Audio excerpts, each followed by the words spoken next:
Cremos que a palavra central aqui para ser analisada é justamente o verbo escutar.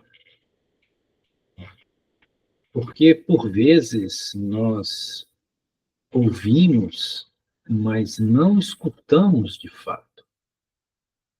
Isso é um fenômeno natural para todos nós que já trazemos arquivos conceituais sedimentados, cristalizados.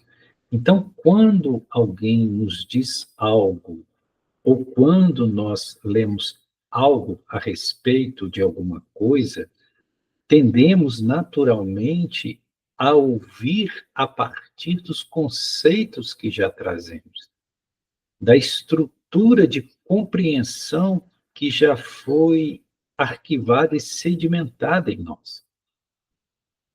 Então, a partir dessa estrutura de compreensão que está pré-definida, nós tendemos a escutar não o que está sendo dito, mas aquilo que nós interpretamos a partir desses supostos níveis de compreensão ou de conhecimento que nós agasalhamos, que nós trazemos.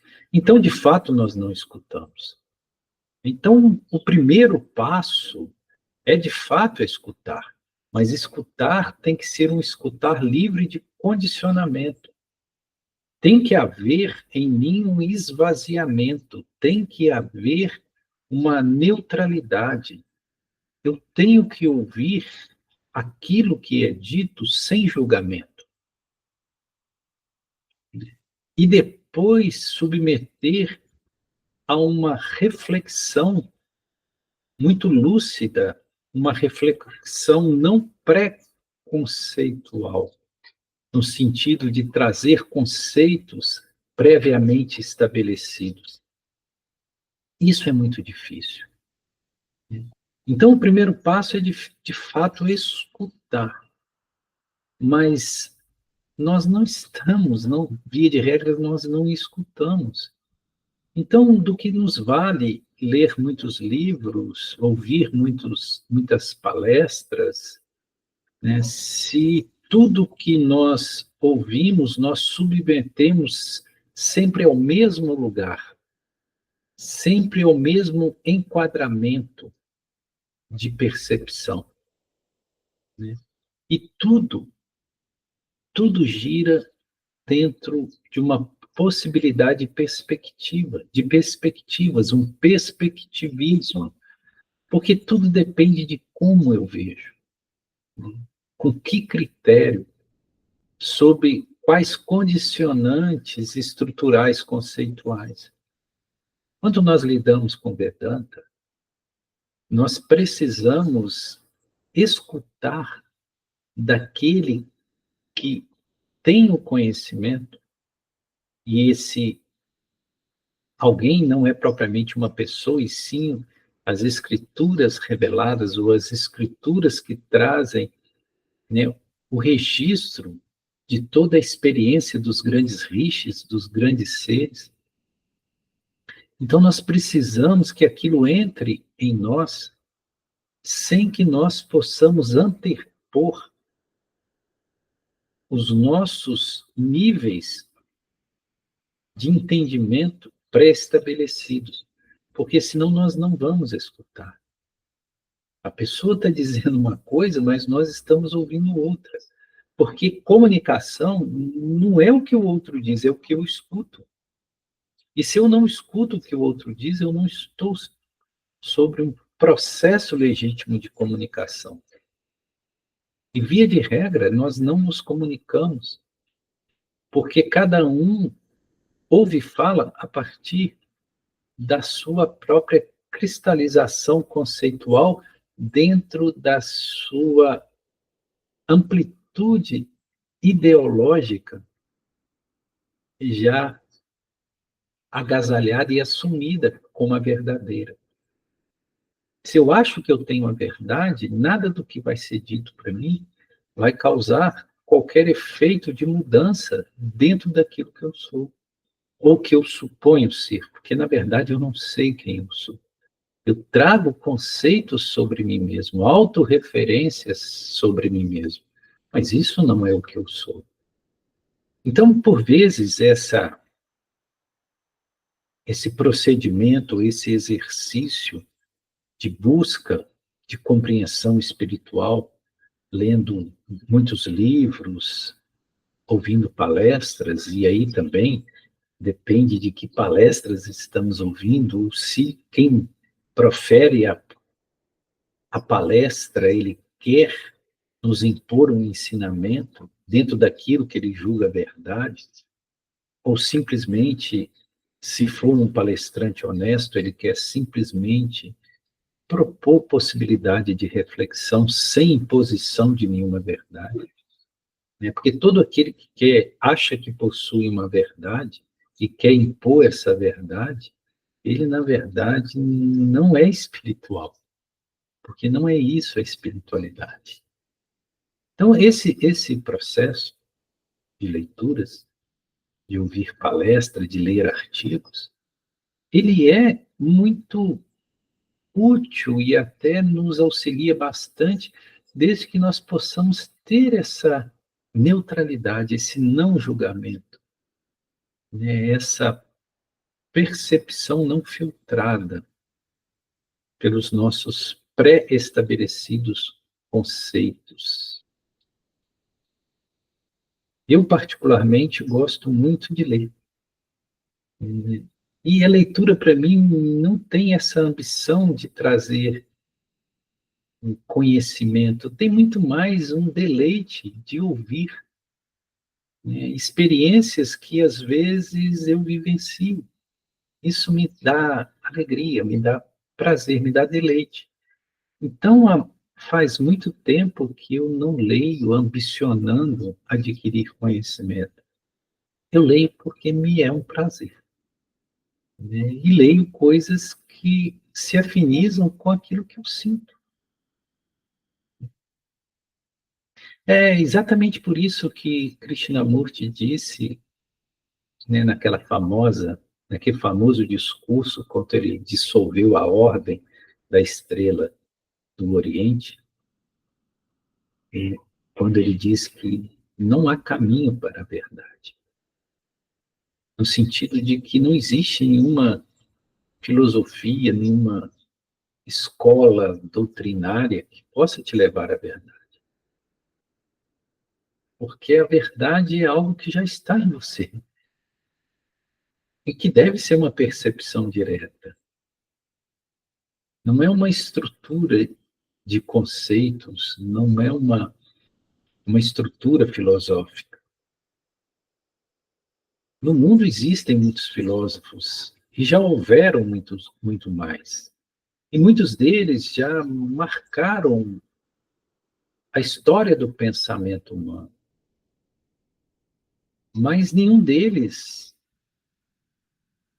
tem a palavra final ou significa que uma estrutura de pensamento, uma filosofia represente a verdade, porque a verdade não é um conceito. Então, nós acreditamos, nem é o termo correto, o Vedanta, o ensinamento mais elevado, nos mostra que nem tudo que ouvimos significa que estamos escutando. que escutar é um ato que exige de nós esvaziamento. Nós precisamos escutar sem os filtros daquilo que nós já julgamos ser verdade.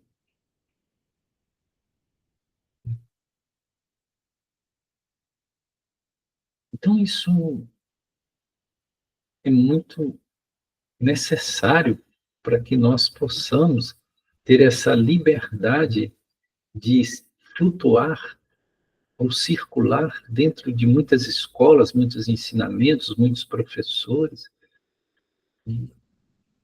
sem sem esse peso, né, daquilo que se cristaliza e torna conceito.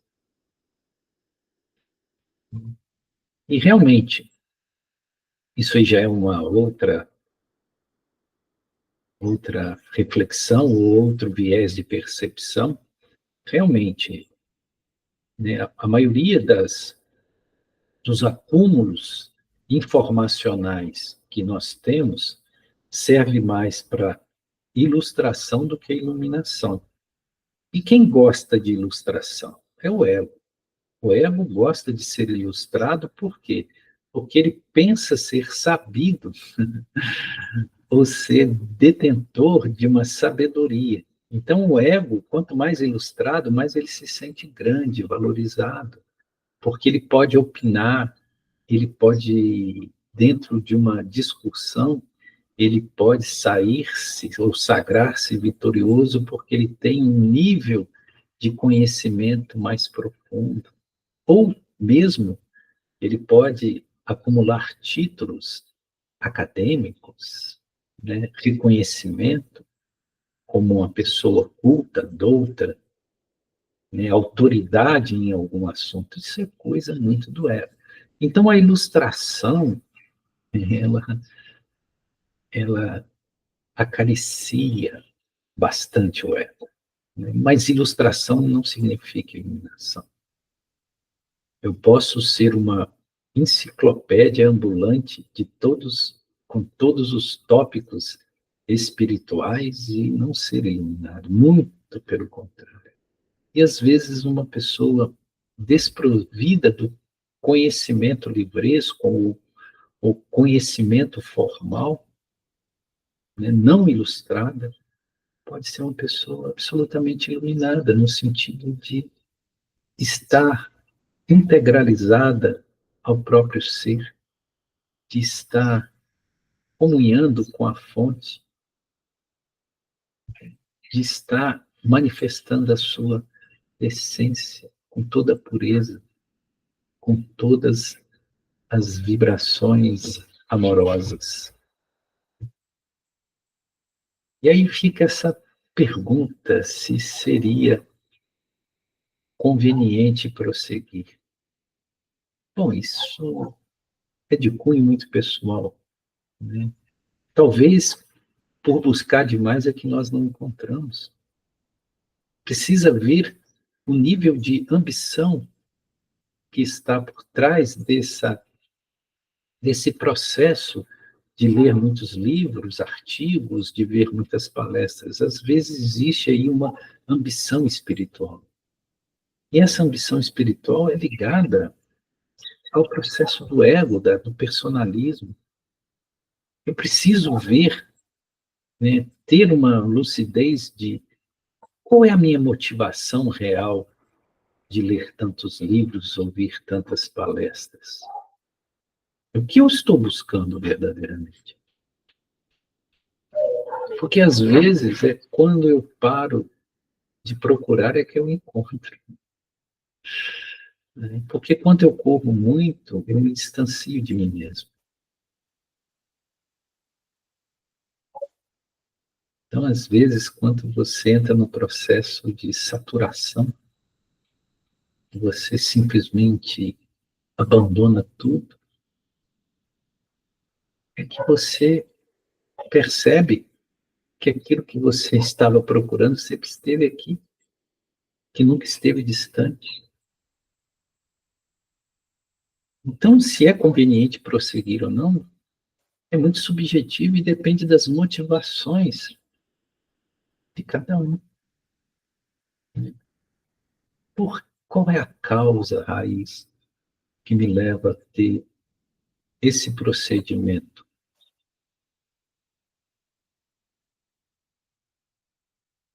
E mais,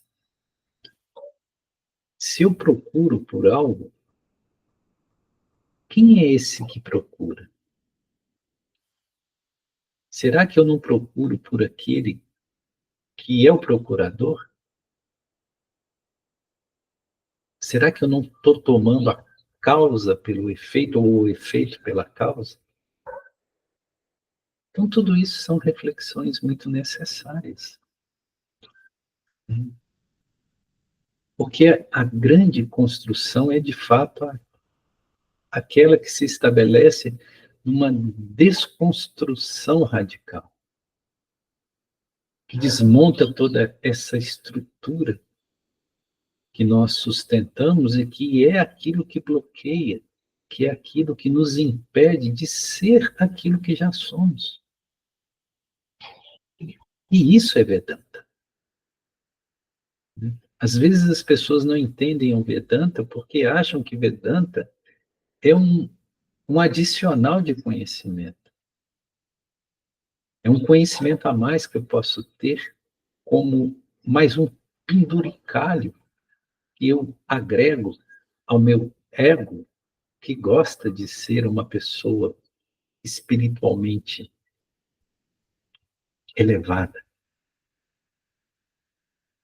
E o espiritual não é nem elevado e nem não é elevado, não é para a direita nem para a esquerda, não é para cima nem para baixo.